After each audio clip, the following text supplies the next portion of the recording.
Hoje nós iremos falar sobre Roma República. Mas antes de falarmos sobre a República de Roma, devemos falar primeiramente sobre a monarquia de Roma.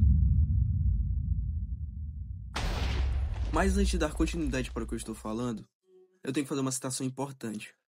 As fontes históricas de Roma, principalmente do começo da monarquia, provêm de relatos orais, tradições, lendas e achados arqueológicos, e devido à falta de escrita consistente, parte do conhecimento que se tem desse período do tempo provém de narrativas passadas de tempos a tempos. A monarquia teve seu início em 753 a.C. e teve seu final em 509 a.C. Ela era dividida por reis que exerciam diversos cargos executivos, religiosos e jurídicos, ou seja, era uma pessoa para comandar todo um povo. Além dos reis, existia um senado, que eram os anciões. Eles estavam ali para aconselhar o rei. Eles tinham poder de veto sobre suas decisões. Mesmo o rei tendo o poder de legislar, muitas vezes esse processo envolvia o senado. E, com seu crescente prestígio, era cada vez mais difícil de ser ignorado. A sociedade da monarquia era dividida em escravos, clientes, plebeus e patrícios. Os escravos podiam ser escravos por dívida ou prisioneiros de guerra. Eles eram a principal mão de obra da época.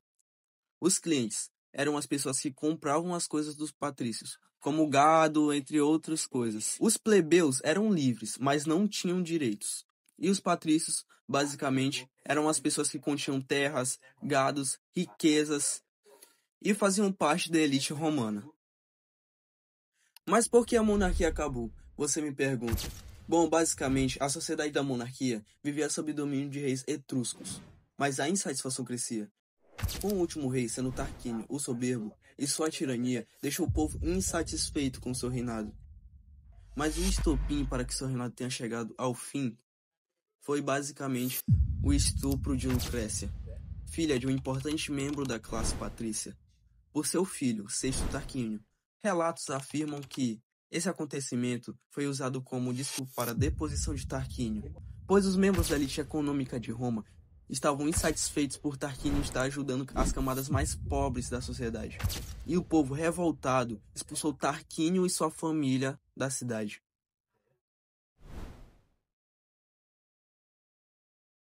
Com o fim da monarquia, começou a república, marcada pela criação de vários cargos políticos controlados pela elite proprietária de terras romanas.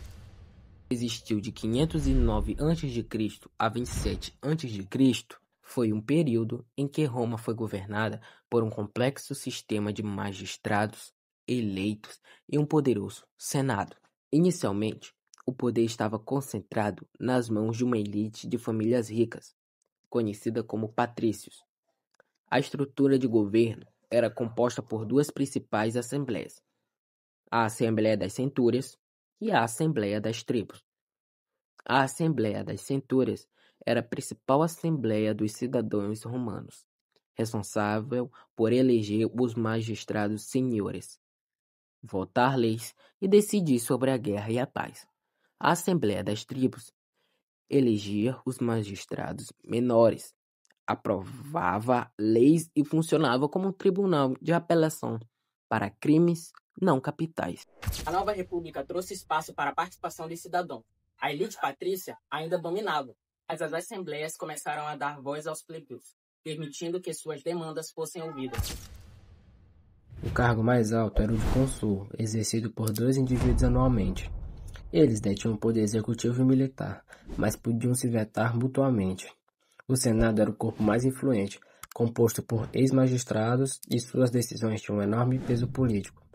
Um dos aspectos mais marcantes da República foi a luta das ordens, um conflito político e social entre os patrícios e os plebeus, a classe de cidadãos comuns. Os plebeus, que constituíram a maior parte da população e do exército, lutaram por direitos iguais. Durante a República, Roma enfrentou grandes desafios e triunfos. As guerras púnicas consolidaram o poder romano no Mediterrâneo, enquanto as campanhas de generais como Mário e Sila moldaram a polícia militar. À medida que Roma expandia seus domínios, a desigualdade aumentava. A elite se enriquecia enquanto os plebeus enfrentavam crises agrárias e desemprego. As tentativas de reforma, como as propostas pelos irmãos Graco, foram brutalmente reprimidas, intensificando a luta de classes. Essa luta resultou na criação de importantes instituições, como o Tribuno da Plebe, um magistrado plebeu com o poder de vetar atos que prejudicassem a plebe. O período republicano foi marcado por uma expansão territorial agressiva. As guerras púnicas contra Cartago foram cruciais para o domínio romano do Mediterrâneo Ocidental.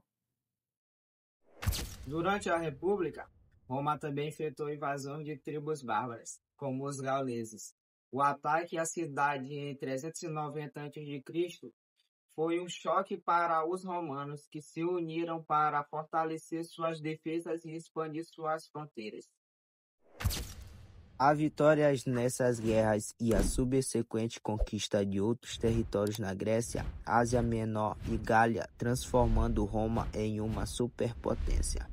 No entanto, essas mesmas expansões e as vastas riquezas que ela trouxe levaram a uma série de crises internas. Da República surgiram figuras carismáticas como Júlio César, que constituíram o apoio das massas. As reformas e promessas de terra aos veteranos trouxeram esperança aos plebeus. Isso também geraram descontentamento à elite. As tensões sociais aumentaram, a escravidão em massa causou o declínio dos pequenos agricultores e a ambição de generais poderosos, como Júlio César, desencadeou guerras civis. Esses conflitos gradualmente ocorreram no sistema republicano, culminando na ascensão de Otávio, posteriormente conhecido como Augusto, e na transição para o Império Romano, encerrando o período republicano. O ápice da República culminou na ascensão de Otávio, que se tornaria o Imperador Augusto. A transformação não apenas alterou a estrutura política de Roma, mas também estabeleceu as bases para o futuro Império de Roma. Após se tornar imperador, agora Otávio era conhecido como Augusto, consolidou seu poder. Reformou a administração, estabelecendo um governo mais eficiente. Ganhou apoio do Senado, Roma teve o controle absoluto sobre suas decisões importantes. Augusto implementou reformas significativas em Roma, incluindo a restauração de templos, a construção de estradas e a criação de um sistema de correios. Esses esforços não apenas embelezaram a cidade, mas também melhoraram a comunicação e a economia do império. Seu governo trouxe um período de paz conhecido como Paz Romana.